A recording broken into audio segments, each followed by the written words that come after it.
Ya, pemirsa, pernyataan mengejutkan dari Pramono Anung ini akan kita telah bersama dengan sejumlah narasumber yang tentunya sudah hadir di studio maupun secara virtual. Sudah ada Bas Chiko Hakim yang merupakan jubir PDIP yang tentunya akan bisa memberikan penjelasan. Selamat malam, Mas Chiko. Malam. Ya, dan selanjutnya juga ada Bang Dev Laksono yang merupakan politisi Golkar. Bang Dev, selamat malam. Selamat malam, gimana kabarnya? Bang Chiko, Bang Adi, Mbak Gita. Kabar baik, Bang. Sehat selalu. Dan juga di studio sudah ada pengamat politik kita, Mas Adi Praitno. Mas Adi, apa kabar? Baik, Agita, selamat malam. Oke, langsung saja saya tanyakan ke Mas Chiko, ini apa maksud pernyataan dari Pak Pramono? Sepertinya optimistiskah akan didukung mendapatkan restu dari Pak Prabowo? Apa latar belakangnya pernyataan ini? Saya enggak, dari tadi saya menunggu, kebetulan saya tidak berada di lokasi ya, saya pikir apa yang disampaikan oleh Mas Pram sehingga menjadi topik pembicaraan di TV One hari ini. Ternyata apa yang disampaikan itu normatif, dan apapun yang dia sampaikan kalau kita runut dari awal sampai akhir, itu adalah hal yang sifatnya konstitusional atau terkait dengan kepatuhan terhadap undang-undang, di mana pemerintah daerah adalah kepanjangan tangan dari pemerintah pusat. Dan ini nggak bisa dipungkiri, tidak bisa dilawat, tidak bisa kita menjadi oposisi dari pemerintah pusat, baik itu gubernur, wakil gubernur, bupati, wakil bupati, wali kota maupun wakil wali kota. Jadi ini hal yang sangat normatif bahwa beliau mengatakan tadi bahwa harus mendukung kebijakan-kebijakan pusat, dan memang itu sudah tertuang di undang-undang kita. Dan kalau tidak mengikuti bisa juga diberhentikan, dan ini suatu hal yang biasa dan memang menjadi sistem di dalam demokrasi kita, dalam aturan-aturan kita. Tapi juga ada terkait dengan otonomi daerah, terkait dengan kewenangan daerah. Ada kewenangan pusat, ada kewenangan daerah. Tadi juga beliau menyampaikan secara komprehensif kok bahwa memang ada hal-hal yang memang menjadi kewenangan daerah karena ada otonomi, itu akan dikelola oleh daerah. Tapi kalau kita bicara proyek nasional misalnya terkait dengan kesejahteraan masyarakat, terkait dengan transportasi, tentunya pemerintah daerah harus terus mendukung kebijakan-kebijakan tersebut. Jadi yang dia sampaikan sangat normatif, tidak ada hubungannya dengan restu atau tidak. Saya meyakini siapapun yang maju menjadi gubernur dan wakil gubernur, tidak ada yang berkampanye mengatakan saya akan melawan pemerintah pusat, nggak ada. Saya bisa jamin di 545 pilkada, kalau ditanya satu-satu, apakah ada yang akan melawan pemerintahan pusat? Nggak ada yang akan mengatakan itu, karena itu inkonstitusional dan melanggar konstitusi. Jadi itu ucapan yang normatif. Tapi kembali lagi, terkait dengan hubungan Mas Pram dengan Pak Prabowo, juga hubungan Mas Pram dengan semua presiden sebelumnya, begitu juga dengan semua gubernur sebelumnya, elit-elit partai politik, sampai juga ke masyarakat bawah, kita tahu sangat cair. Mas Pram juga sosok yang disukai, sosok yang bisa bergaul dengan siapapun, mampu menempatkan posisinya, dirinya dimanapun dia berada, sambil terus menjunjung tinggi bahwa beliau adalah kader partai PDI Perjuangan yang loyal.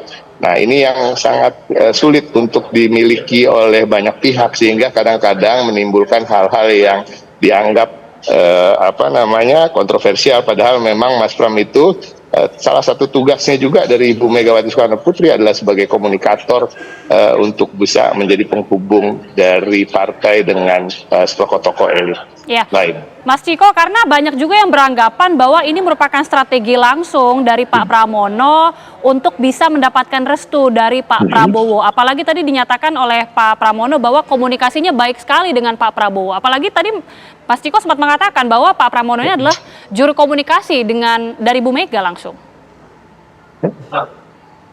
Iya, terus apa salahnya? Saya nggak menemukan ada hal yang salah untuk mendapatkan restu dari Pak Prabowo atau restu dari siapapun itu, dari tokoh elit. Misalnya Mas Pram pagi tadi dan Bang Dul berkunjung ke rumah Pak SBY.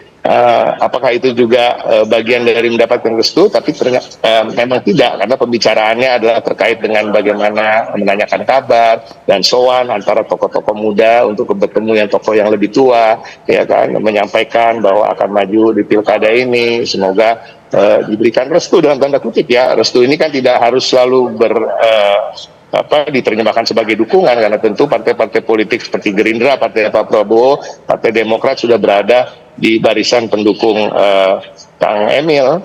yang tentunya kita hargai gitu. Jadi ini sesuatu hal yang biasa, tidak harus terlalu dibesar-besarkan, tapi memang semua pemimpin, semua sosok tokoh politik itu punya style atau gayanya masing-masing, dan stylenya Mas Pram adalah style merangkul, gaya yang adem, dan juga ingin diterjemahkan menjadi suatu gambaran bagaimana kampanye Pilkada DKI Jakarta ini akan dilakukan adalah dengan kampanye damai dan merangkul masyarakat maupun juga elit-elit walaupun yang berseberangan dalam pilihan-pilihan politik. Oke, Mas Adi, kalau Mas Ciko ini sepertinya masih malu-malu atau tidak tahu ya, memang mungkin seperti itu juga pernyataan atau sikap dari PDIP, tapi bagaimana melihat, menangkap, apakah ini ada sinyal-sinyal strategi politik yang dilakukan oleh Mas Pram sendiri? Ya memang harus diakui dalam konteks strategi komunikasi politik, ini yang disebut dengan strategi zero enemy sebenarnya. Jadi tak ada sekat-sekat politik yang sebenarnya ingin diciptakan dalam konteks pertarungan politik termasuk di Jakarta. Jadi sekalipun Pramono Anung itu adalah PDIP, partai yang kalah Pilpres yang selalu diasosiasikan berhadapan-hadapan dengan pemenang Pilpres, tapi dalam statement-statement politiknya Prabowo ingin menegaskan sebagai sosok yang bisa welcome dan bisa diterima oleh semua kalangan. Maka tak mengherankan orang yang selama ini diasosiasikan berseberangan dengan PDIP dengan Pramono itu kan selalu ingin diajak berkomunikasi. Satu persatu tokoh itu diajak diskusi, dimintai pendapatnya, tentu dengan harapan bahwa tokoh-tokoh penting ini kan banyak pengikutnya. Tokoh-tokoh penting ini adalah orang yang punya fans club di berbagai tempat, ya tentu berharap betul ketika menyampaikan bahwa kalau jadi gubernur akan melanjutkan semua hal yang dilakukan oleh Prabowo. Harapannya pemilih Prabowo di Jakarta itu juga bisa memilih Pramono Anung. Nah, tinggal diuji apakah strategi politik semacam ini efektif ataupun tidak kita. Itu satu ya. Nah, yang kedua, saya kira strategi politik semacam ini bukan hanya dilakukan oleh Pramono, tapi RK juga melakukan hal yang sepertinya serupa. Bahkan jauh-jauh hari misalnya RK itu ingin bertemu dengan Anies Baswedan. Satu pesan politik yang sebenarnya ingin menunjukkan bahwa RK dengan Anies Baswedan itu nggak ada persoalan apapun. Jadi para pemilih Anies itu jangan lagi membenci RK, memusuhi RK sebagai sosok yang mungkin ya satu kubu dengan pihak yang selama ini dinilai untuk menghalangi Anies Baswedan maju dalam Jakarta. Ini yang saya kira memang karena dalam strategi komunikasi politik kecenderungan membuat tembok tebal ya, konfrontasi secara terbuka, agresif menyerang pihak yang lain, ini adalah strategi komunikasi politik yang tidak terlampau disukai termasuk di Jakarta. Makanya semua calon di Jakarta itu saya lihat kecenderungannya bermanis-manis ria dengan semua orang. Tapi kalau Mas Adi mengatakan strategi zero enemy ya, kalau kita lihat fenomena di Jakarta ini kan unik Mas. Beberapa gubernur yang terpilih seperti Pak Anies, itu kan sebenarnya antitesa dari pemerintah pusat, dari Pak Jokowi. Sebelumnya juga misalnya SBY, ini juga kita ketahui Pak Fauzi Bowo tidak terpilih, kemudian Jokowi dan Ahok lah yang terpilih sebagai antitesa dari pemerintahan Pak SBY. Apakah sebenarnya kalau untuk di Jakarta ini cenderung berbeda bahwa gubernur yang terpilih justru antitesa dari pemerintah pusat ini, Mas? Saya kira tidak sejauh itu ya, karena dalam sistem pemilihan gubernur secara langsung, one man one vote, one man one value, saya kira satu orang itu menjadi penting sebagai bentuk dukungan politik. Jadi di antara sekian banyak pendukung Prabowo Subianto, tentu diharapkan oleh Pramono dan Rano itu ada satu di antara mereka yang mendukung mereka nanti datang ke TPS dan mencoblos. Begitupun dengan RK. Kenapa misalnya menyampaikan pesan ingin bertemu dengan Anies Baswedan?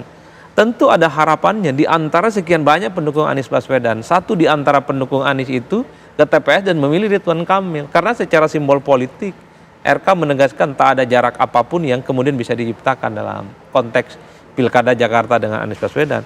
Oleh karena itu bagi saya melihat satu persatu manuver dan agresivitas politik yang mereka lakukan, kunjungannya itu tentu sebagai harapan. Pemilih-pemilih yang di bawah yang saya rasa tidak terlampau ideologis, itu pastinya diharapkan menjadi bagian dari basis konstituen yang akan mereka garap. Bahwa tembok-tembok tebal yang selama ini seakan-akan berseberangan, itu secara perlahan ingin dikikis. Oleh karena itu Pramono, PDIP akan masuk ke semua kalangan.